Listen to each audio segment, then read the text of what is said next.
My name is Mike Berg. I teach at Wisconsin Lutheran College and Wisconsin Lutheran High School as well. And they asked me to talk about politics a little bit, so that's what we're going to do. Just for the record, I'm not for this picture. I'm not, so you know where I'm going.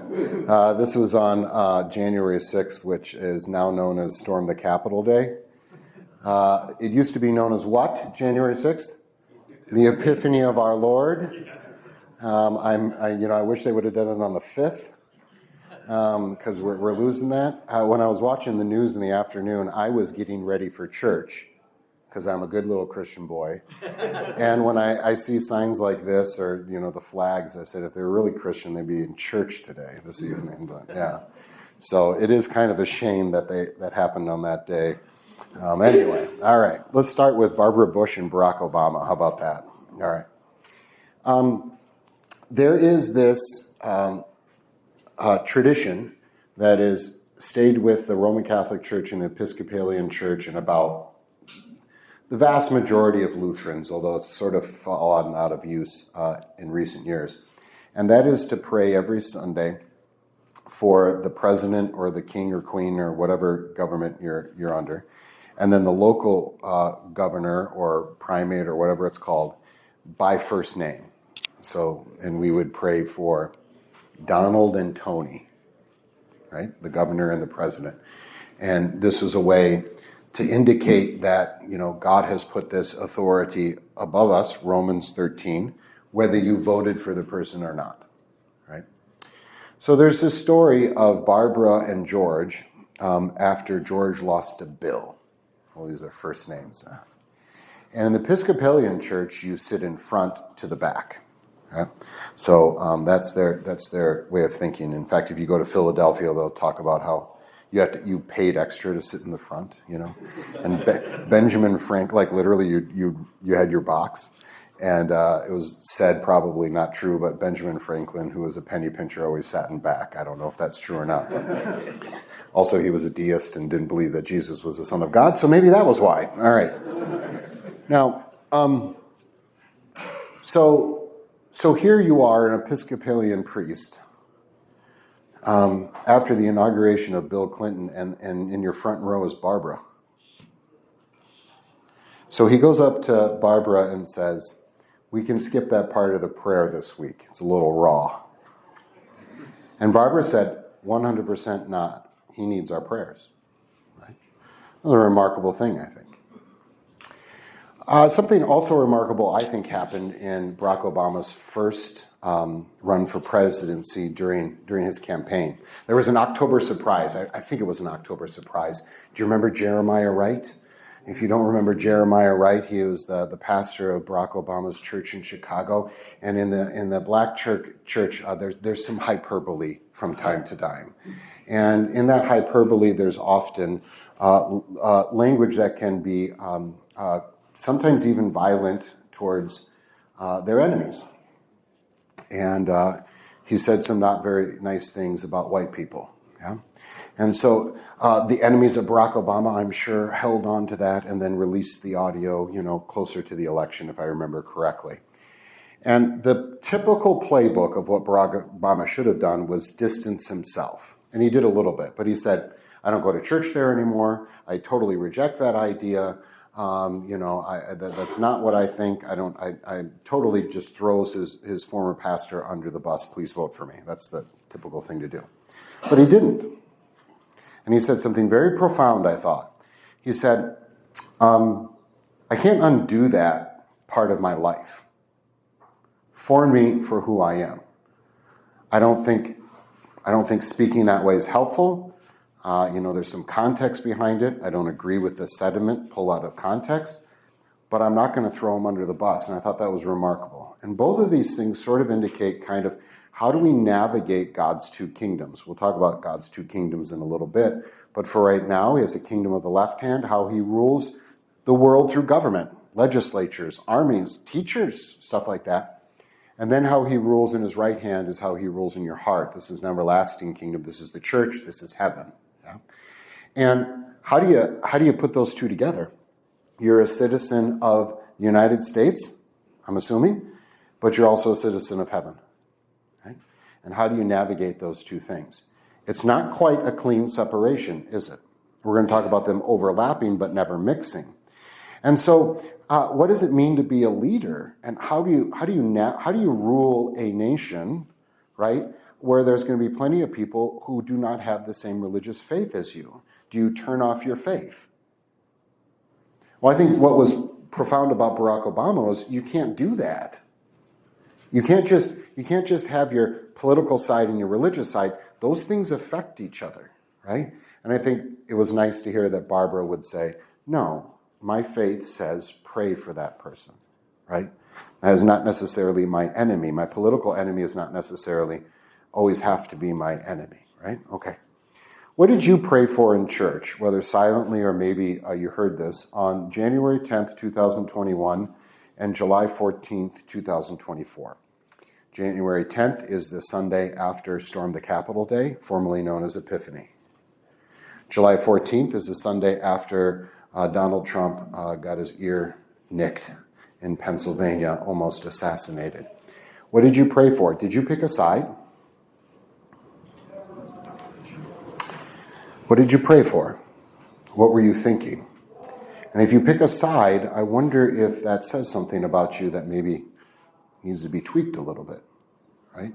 How did you interpret those events and what did you pray for, right? This is interesting stuff, I think. This gets at the heart of the matter, I think, between God's two kingdoms and how we navigate. All right. I want you to think about what signals we send. What signals do you send when you pass that email along, when you post that meme? What signals do you send when you're having a conversation in the narthex? What signals do you send by your bumper sticker and your signs out in front of your yard? Yeah. What signals do you send? Yeah. And so you can see the conflation with religion and politics is as old as time. You can see the votive candles here of the Obamas, right? These are our saviors. People would think that way, right, when he was elected. And there is no shortage of things like in the bottom right-hand corner here, conflating as, I mean, they're not even hiding it, right? That Trump is the savior. This becomes very difficult. One thing we should think about, this is pastors, but leaders in the congregation as well. There's a difference between teaching how to think versus what to think. I don't think that it is wise, and it may even be illegal, for a preacher to get up a pulpit and say, this is how you should vote. Right? But I think you can say it without saying it. I think you can talk about bigger questions, and we'll come back to that.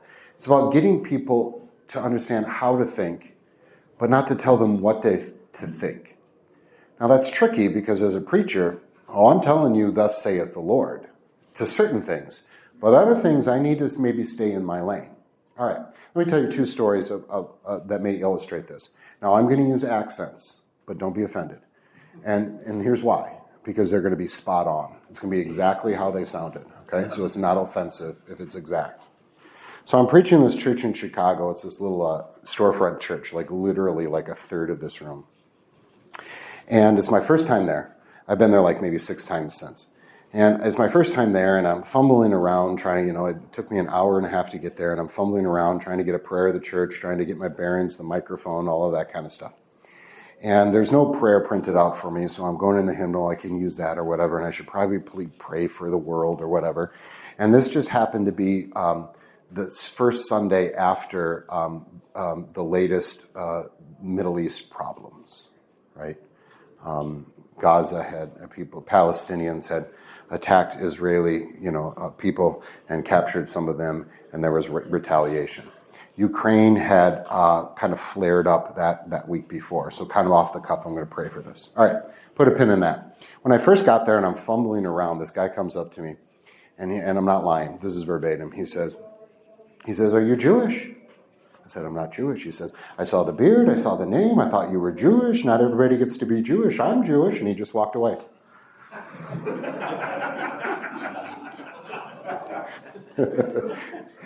So I'm like, that was interesting. And so I've gotten to know this guy. He is a Messianic Jew, so he's been a Christian for decades and decades, right? A Messianic Jew is somebody who's ethnically Jewish, but believes that Jesus is the Messiah. And he's been Lutheran for a very long time, and as you can tell, he has a lot of opinions, and his Jewishness is very important to him, right? Because I'm Jewish, not everybody gets to be Jewish. Straight out of Brooklyn, I'm telling you, and he walked away. In fact, he was from Brooklyn. Anyway. I prayed that day, bring peace to Ukraine and Gaza. That's all I said. And he let me have it after the church service because I said Gaza. And that implied to him that I had picked a political side. I hadn't thought about it. I didn't have a map in my head when I was thinking about this. He was so angry at me that he brings it up. I've been preaching there probably, I think, 6 more times. He always brings it up. He emailed the Wells president on me. I'm not lying. I don't think he got through. He called, actually. He didn't email. He called. One time, and we joke about it now, and last time I saw him, this guy's one of my favorite people I've ever met. He was writing his check, his offering check, in front of me. This is like 6 months ago. And he always would put something in the memo line that would be funny. So it'd be like, the Israeli Defense Fund or whatever. So he's telling me that he's writing the Israeli Defense Fund in the memo. I'm going to come back to that, by the way. And he just looks up and he goes, and Pastor Berg would probably want me to send it to the PLO. And I'm like, he's never going to let me, just like I said, Gaza, That first Sunday, that following Monday or Tuesday, I had to take a car into the shop. And so I have 3 daughters and a wife, 4 used cars. My main job is to keep them on the road. I teach part-time. Like, I don't even need to ride back. I just take the next car there and, drive the one over there. And I got this, this is awesome. It's 7 blocks away, so I can walk there. And it's 2 old school Palestinians from Jerusalem that run this shop. So like old school, they're like, oh, we can fix that. We got some parts on that, And it's, I don't know if it's going to be fixed, but it's going to run for a while and it's going to be cheap, right? So I've got to know one of them. And to the point where, so I walked in that day, Michael, my friend. Right? This is what they always say. Michael, if your mechanic knows your first name, this is a problem. He says, Michael, my friend. Michael, my friend, I've gotten to know him. I've given him some books. He says, I'm Muslim. And I said, I know you can read, though. I'm trying to make a connection, right? And so we have a fun time. And I made a mistake that day. I said, how's your family in Jerusalem? After 20 minutes, I'm like, I got to go, dude. He gave me the rundown. And how the media is totally missing everything, and here's this, and nobody talks about the West Bank. Why are they talking about this? And da-da-da-da-da-da. I could put those 2 old dudes in a room for 10 years and tell them, pick a paint color, and they would never see eye to eye. At that moment, in those 2 moments, my job was to be an ambassador of the gospel. And that meant not picking a side. Not making a political statement. Because no matter what I would say, I would be putting an impediment between that soul and the gospel at that given moment. I'm not saying you can't have a political opinion, you should. I think, though, that you got to make sure that nothing gets in the way of the gospel. I've heard a couple stories of people not going to church anymore because they can't get through the narthex. It's just too unthoughtful. It's too one-sided. It's too angry. It's too condescending. Yeah. When I was a real pastor, I had this guy. This is years ago. I don't know if you remember this. Ted Kennedy almost died, and then got better, and then died. All right. One of my strong every Sunday members was in the narthex and was talking about that and said, we almost got him. And that was not unusual. If you're of the other political, I'm trying to reach out, man. You may be right. Probably not, but maybe you're right, your politics. But that is the wrong place and the wrong time. So what are you putting in your front yard? What are you putting on your bumper sticker? What are you putting online? Think about, is that getting in the way of the gospel? And most of it, it's just sort of so I can have the last word and I can feel righteous, right? Okay. The main concern for Luther when he talked about the two kingdoms was the gospel. So let's review the two kingdoms. God rules in the left hand. This is how he rules in governments. This is Romans chapter 13. You obey the government because it came from God. And by the way, when Paul wrote that, there wasn't such a thing as a Christian government. There hadn't been a Jewish government for, 150 years. And then only for a little bit until 586 BC. There was no Christian government. There was no hope of a Christian government. And he still said, you obey the government. The one that's persecuting us? Yeah. Okay. Then you have the kingdom of the right hand. This is how God rules in the spiritual way. His means here are the means of grace, right? You are citizens of both. Now, when Luther talked about these, he talked about them overlapping. So a classic example of how they overlap. Both the state and the church has something to say about marriage. Yeah? And so when pastors, they marry somebody, they're actually acting as an agent of the state, not the church, right? And so they both have something to say about that, so they overlap. But for Luther, he never wanted them to mix because his primary concern was the gospel. He did not want the gospel to be lost. And so even though you can see you can see the philosophical thread of the Reformation down to a Jeffersonian wall of separation, right? Religion over here and the secular over here. It's not really possible. And Luther would have never even imagined, it was not in his worldview to think about a government that would have been completely secular, right? So this is very profound that he said this, but he was not concerned with how you do policy. He was not concerned about politics. He was not concerned or talking about how we form governance, right? That was not his concern. His concern was that you don't mix the two, because if you do, you lose the gospel. So if the left-hand kingdom, the government, the legislature, how God rules in the secular way, starts to do the business of the right-hand kingdom, the faith kingdom, the gospel will be lost. Because you put a sword to somebody and say, convert or die. And the state cannot, even though it may try, cannot get into your conscience. It may try, but it cannot get into your conscience, right? It cannot actually make you believe something. It can lead you to somewhere, but that's the realm of something else, right? And so in a way, there is such a thing as a limited government because it's limited by the physical world. It can't get into your soul, even though it might try at times. So if the government does the business of the church, that's a problem. By the way, this is the vast majority of history throughout the world, no matter what culture. There's always been a civic religion. Even in America, there's a bit of a civic religion. We'll come back to that. All right. Now, if the right-hand kingdom, the church, does the business of the left-hand kingdom, this is also problematic because the gospel will get lost. Now, I suppose if the church was ruling over America, it could say, we forgive everybody, and then it would just be anarchy, right? Right? But that's not going to happen because once you give people power, they are not going to give it up. And that's exactly what happened with the bishop in Rome. You know him today as the Pope. He's actually at first reluctant to take secular control over the city of Rome. There was a vacuum of power there. But the Pope had an army. The Pope had an army.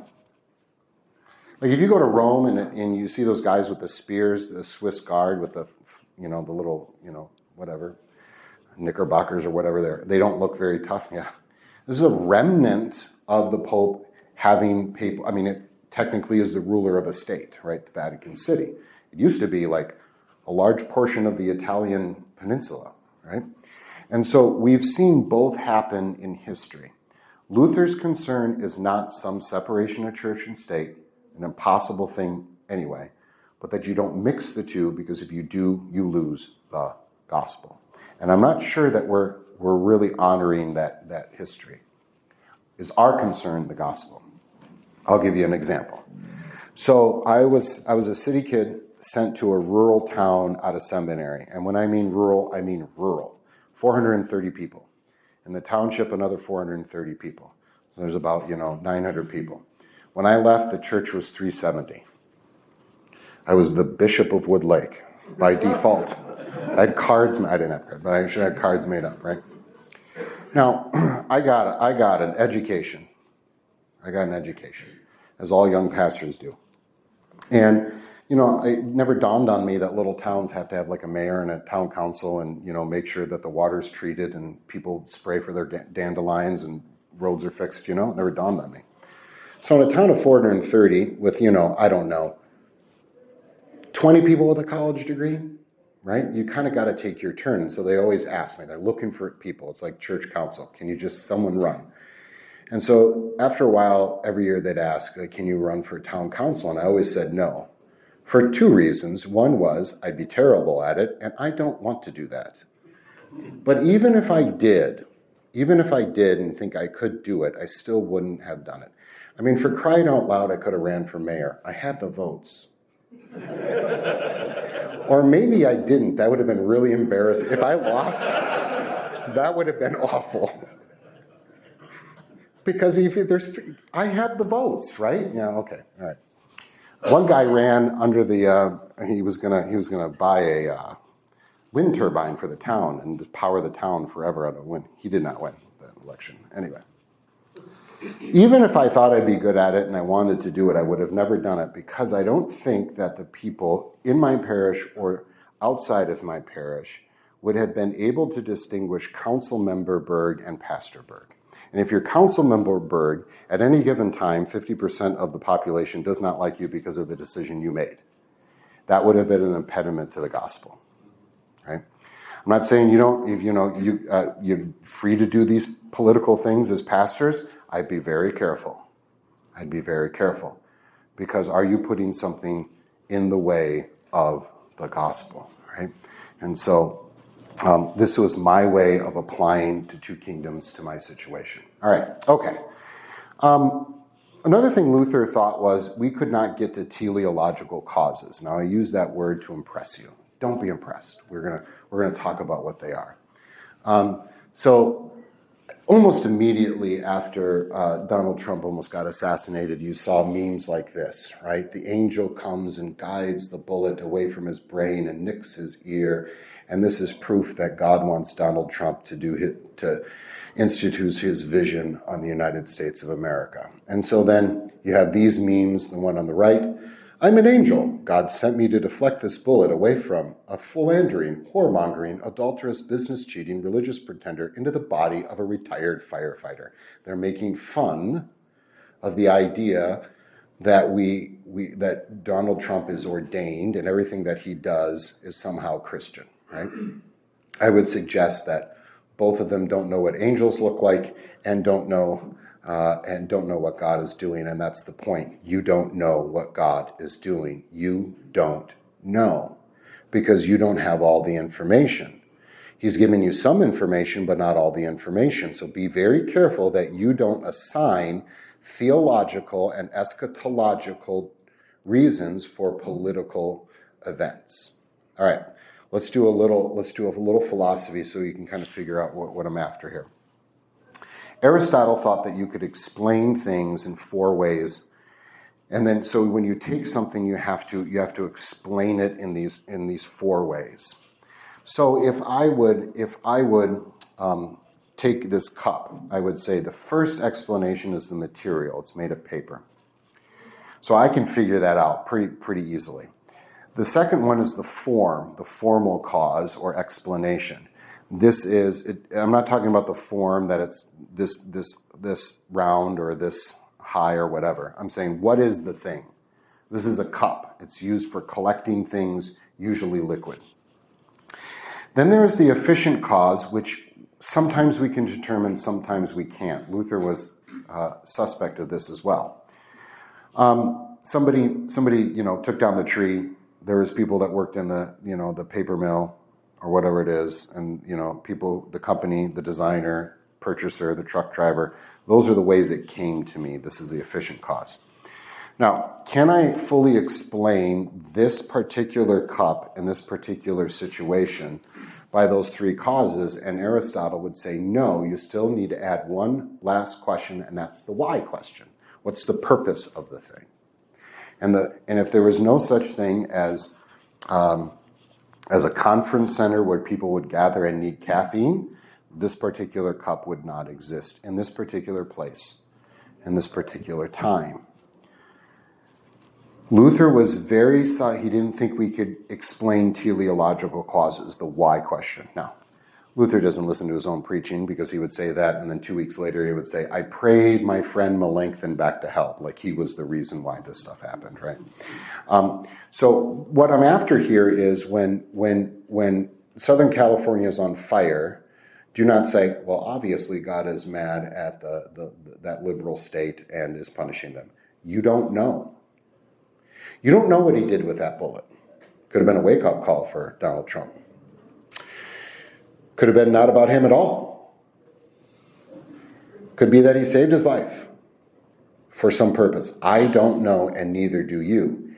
And when you put theological reasons for political events, you are always going to pick a side and you put an impediment in the way of the gospel. There's an eschatological warning here. Eschaton is the study of the end times. This is particularly a problem it's in all religions, but it's a particular problem in modern Christianity, specifically in America.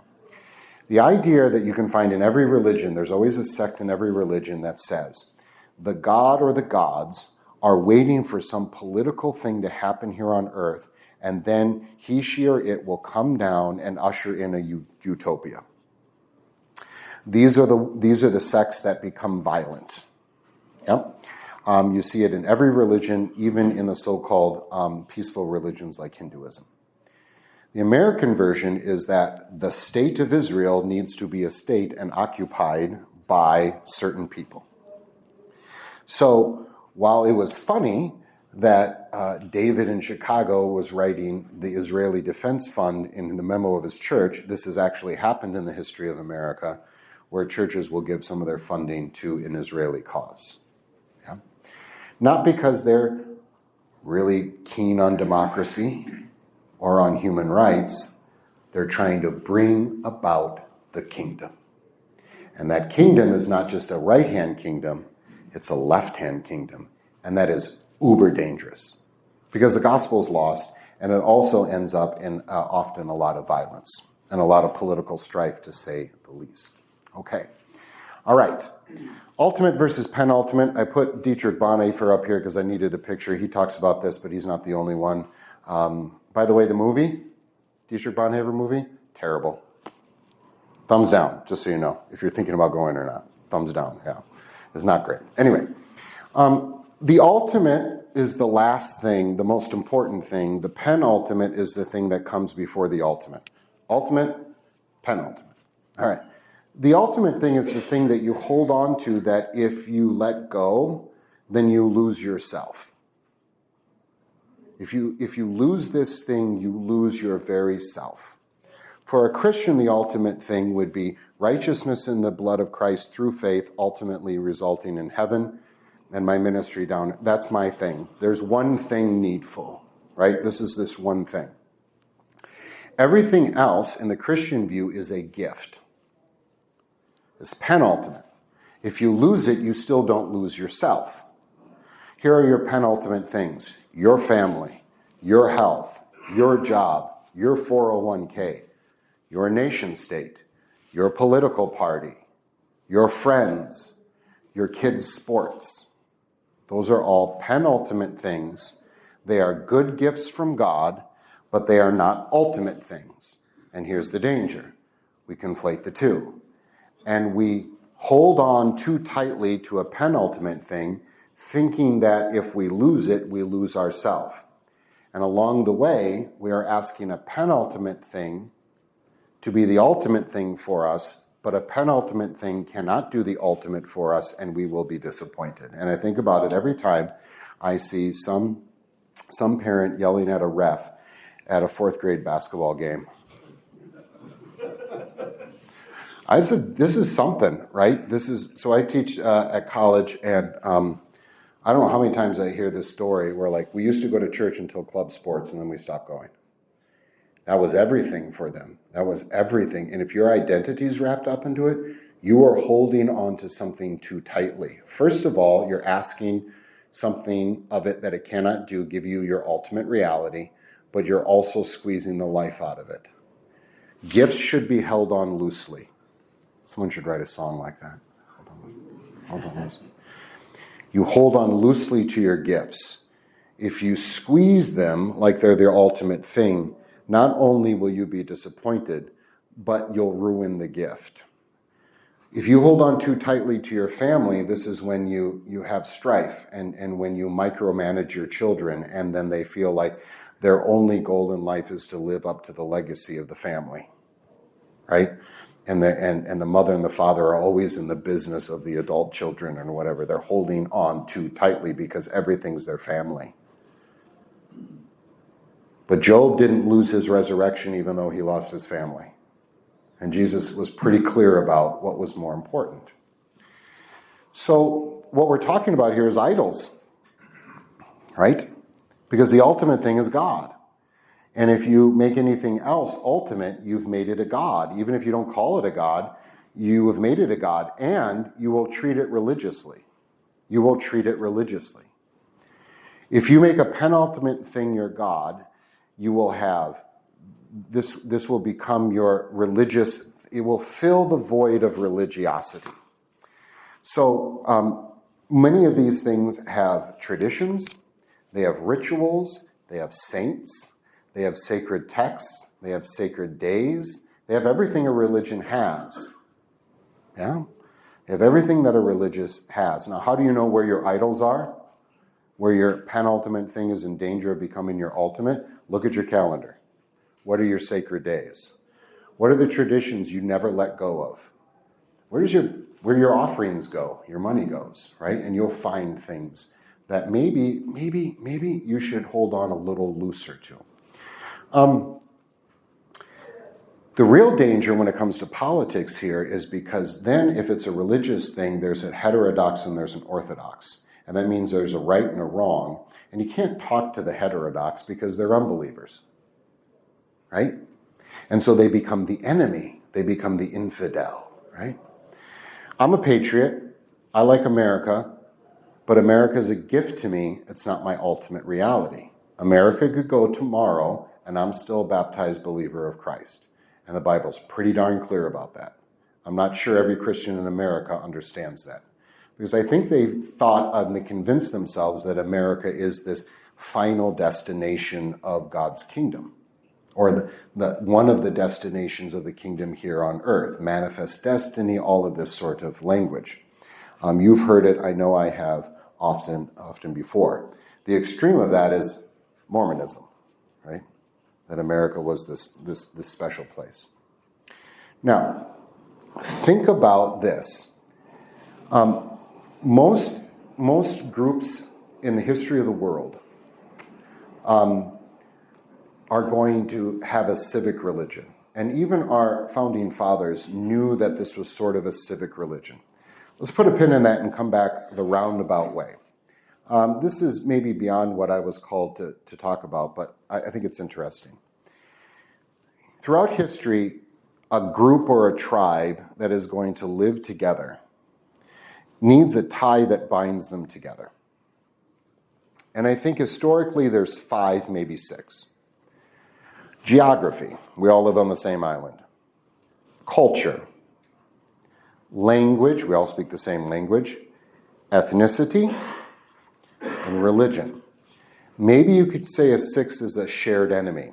This is sort of where tyrants come in. The quickest way to leadership is to create an enemy and say, follow me. Right? This was fascism. All right. Now, America is very unique for a lot of different reasons, but this may be the most unique thing. And this is why we call it the American experiment, because we're not sure if it's going to work out yet. We've rejected all 5 of those. We've decidedly said we're not going to be about one ethnicity. We weren't. We've decidedly said freedom of religion, not one religion. We're not going to have a state religion. That's why many of us came over here. We have resisted the call to a universal language.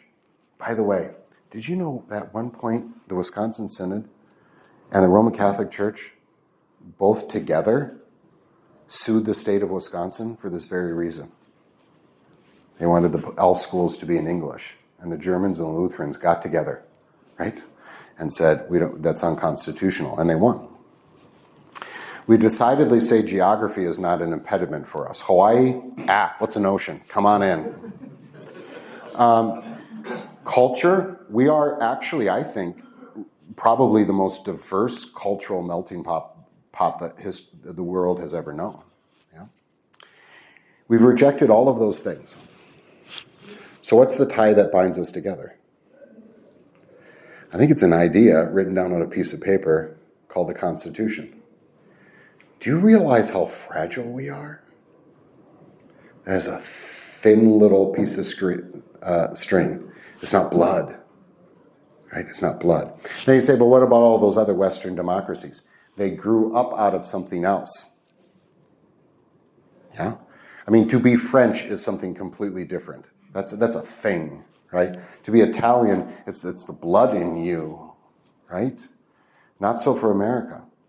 So just think about how fragile we are. I don't know if it's going to work out.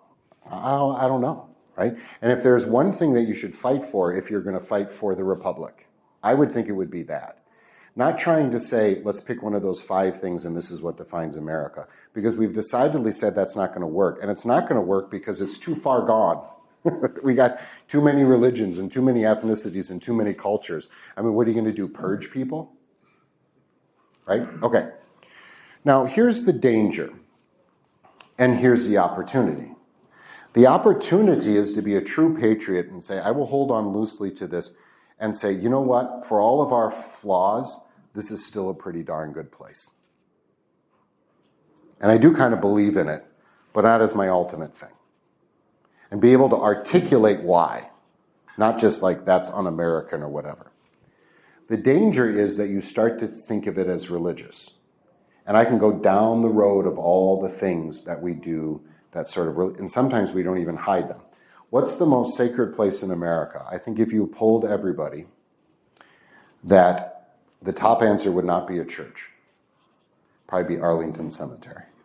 I mean, we don't even hide it. We talk about it's the sacred grounds of Lambeau Field. I mean, we don't even hide this. I'm pretty sure that Talladega Speedway is like the church for a lot of people, right?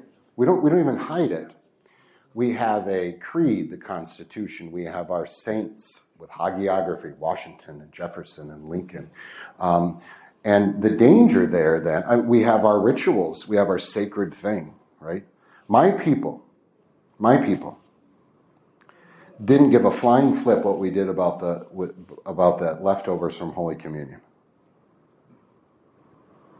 But if I disrespected the flag, I would have been gone in a minute. You know what I mean? There's rituals around this. Okay. It's all good if it's gift. It's bad if it replaces your Christianity. And the danger there is then, my country cannot be right because you're attacking my God. They don't use those language, but it's all sort of there. And so if we go into it, I've always thought this, that my people were American first, Lutheran second, and that was very un-American. Because America is the one place in the history of the world where you were allowed to be a religion first and your citizen second. And you didn't see necessarily that there would be a competition, right? And if we switch that, I wonder if we're in danger there, right? Something to think about. I think one of the takeaways is don't make your penultimate gift your ultimate reality. Because all of those things will be lost. Okay. It shouldn't have to be said, but we need to say it, and that is don't put your faith in princes. Why? Because your prince, your president, your governor, those are gifts from God. Whether you like them or not, they are the authority God has put them there. As much as they're going to mess up, not only are they God's representative, they are a gift to you. They are a gift to you, right? I mean, you may hate the government, but be careful what you wish for, right? Now, But if I make my prince, my political party, my politician, my nation, or whatever, the ultimate thing, I will be disappointed because I'm asking it to do something it cannot do for me. It cannot give me ultimate reality. It cannot give me eternity. It cannot stop sin and death. Let's talk about the most segregated hour of the week. This is sad to me, right? This is a phrase from the civil rights era where the most segregated hour was Sunday morning, right? Black versus white. This is tragic because I teach worship at Wisconsin Lutheran College, and one of the first things I say is, this thing that I'm going to teach you, Christian worship, and what the standard sort of historical way of thinking about it and doing it, it's not white, it's not European. If anything, it's Jewish, right? Right? It came from these Jewish roots and whatever. But it's actually the most diverse, most ecumenical, most inclusive cultural artifact that the world has ever known. Even more than blue jeans and McDonald's, you'll find it everywhere. On Sunday, you're going to pray a prayer of the church, and if it's one of the ancient prayers of the church, or prayer of the day, those short ones at the beginning, if it's one that's an ancient one like Advent, the ones we get in Advent, you will be saying the same prayer that a boy in Buenos Aires and a woman in Nairobi are saying on that same Sunday. Are you kidding me? Not only that, but your parents and your grandparents and your great-grandparents and Augustine and Luther, are you kidding me? Name something else that even comes close to that. And the tragedy, though, is that in the reality in America is that this thing that really does reflect the church triumphant, many tongues, right? Every tongue, every nation, every tribe, is somehow the most segregated. What a shame. We have now segregated ourselves in a different way in American church to a left and a right church, and you don't have to look at the church sign. That's probably not going to tell you anything. Lutheran, Catholic, that's not going to tell you anything. But the flag that's flying out front will. Is it an American or is it a different flag? You can almost tell, right? What a crying shame that the most inclusive thing, the thing that's supposed to bring us together, is the place that it is the most separated. Serious question. Is America a Christian nation? You ask a Hindu immigrant, they'll be like, why did you ask that? Of course it is. Right? Because it's everywhere, right? It's in our town names, right? It's everywhere. I think the best way to think about it is America is not a Christian nation. We're not a theocracy. You don't have to be Christian to be American. But there's no such thing as America without Christianity. You don't have a concept of universal human rights like the way we do without a Judeo-Christian worldview. You don't have universities and hospitals and governance the way we do without that. And so we have to balance that by saying, no, we don't conflate these two things, the kingdom of the left and the kingdom of the right. But we're not ignorant. We just can't turn it off, right? It's there. Another serious question that I'm not going to even try to answer, other than to say it's a chicken and egg thing, is to say, do we, in our own little world, the Wisconsin Synod, we consider ourselves conservative? Do we, or if a church is liberal, do we attract conservative liberal people because we are conservative liberal, or do we make them conservative liberal because we are? I think it's more that we attract those people. And it's bad. This is bad business practice because you're cutting off half your market. Right? And so I think we need to be careful. I would go so far as to say lose the conservative and liberal labels. They're lazy terms. If you were in my class and you would write a paper and you would say conservative, liberal, I would circle that and say change it because that is a lazy term. You have to ask yourself, what are you conserving? And what are you being liberated from? Show me in the Bible where there's a concept of conservative or liberal. You'd have a hard time, not in the way we think politically. If you went to Luther and like, what's the Reformation? Is it conservative or liberal? He would be like, I don't even know what you're talking about. By the way, it's probably one of the most liberating things, but it was a decidedly conservative one. We don't throw out the baby with the bathwater. We're not sectarian. Yeah, as Pastor Treptow had made that point today. These are political terms foisted upon the church, and we accepted them uncritically. Where else in the history of the Christian church did you have a conservative Christianity? Those are political terms foisted upon us. And here's the danger of this. is that when you label something, then it becomes self-predictive.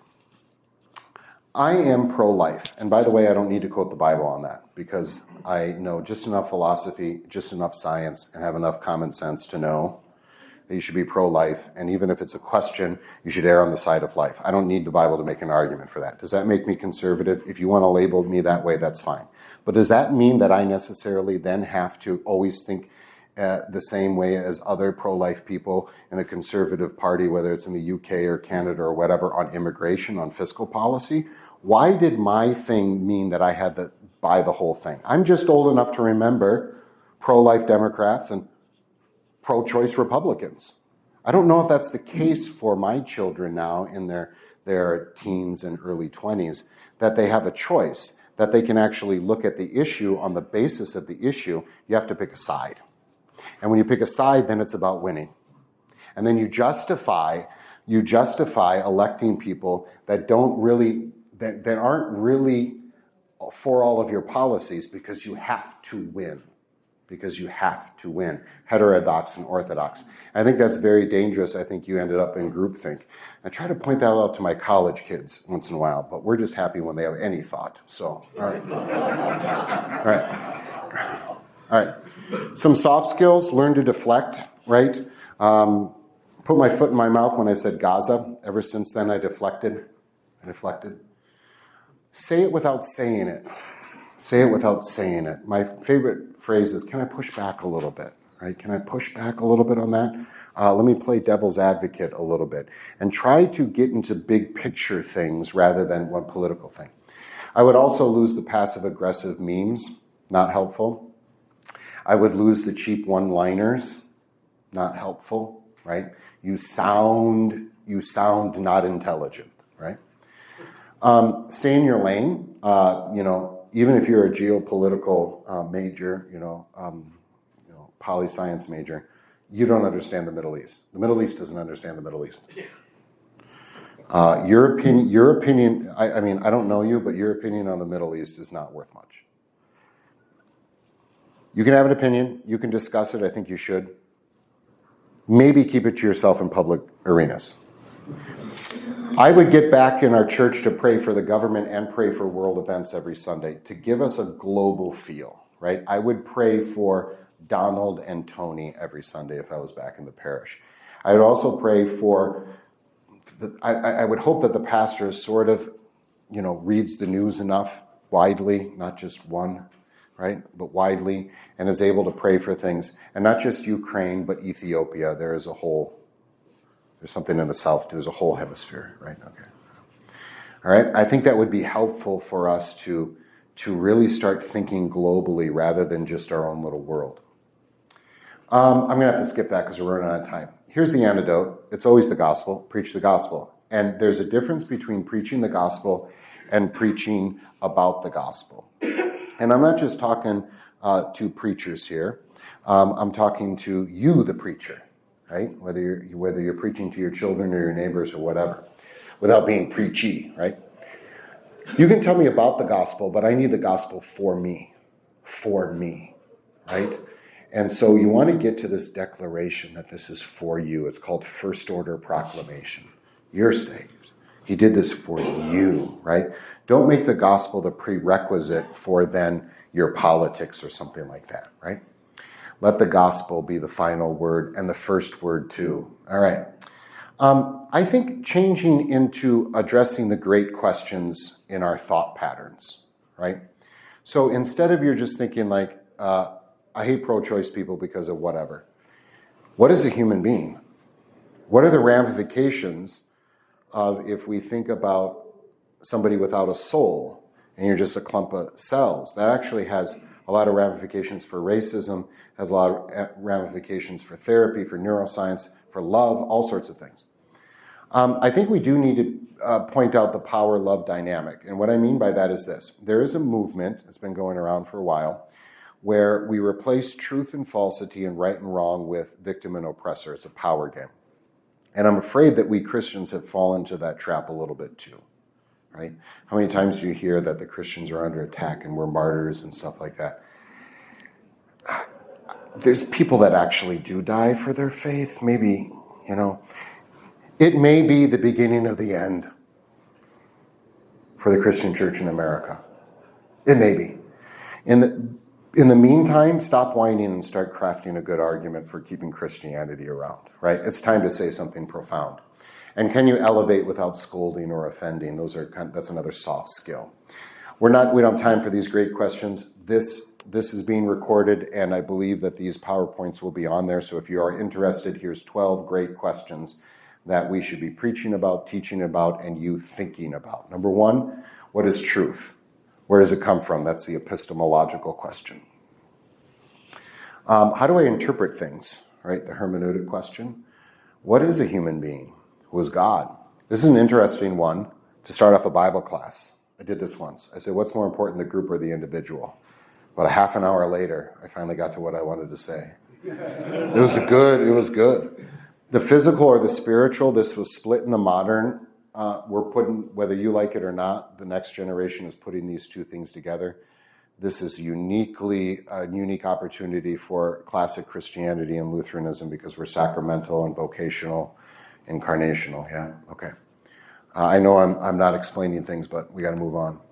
How shall we live? Ethics. Does history play a part in all of this? What is reality? Do I get just to name reality? Or things have to correspond to reality? This is really, really interesting because a lot of people think that they have the power of God to say things into reality. There's a cat. I'm a 55-year-old Filipino woman. And yet we have powers of our words to change states of affairs. Oh, it's an interesting question. Suffering, of course, an underrated one. What is beauty? And then the teleological question, the purpose question, why am I here? I like 1 Corinthians 13 mostly because I like to replace faith in this phrase. Now, I'm not replacing faith, just the word. Like if you have faith that can move mountains, but you have not love, you're a clanging cymbal. Put anything in there. You have an apologetic that can move mountains. If you have a political vision that can move mountains, but if you have not love, you're only a clanging cymbal. You're just making noise, and you are annoying the rest of us. You're only adding to the cacophony of noise. I'll end with this. It always bothered me as a kid, the story of David and Saul. Saul is the king, anointed. David has been anointed the new king, and then for decades you have two kings. What gives? Finally, right, the jealousy of Saul is after David, and so now we have a civil war.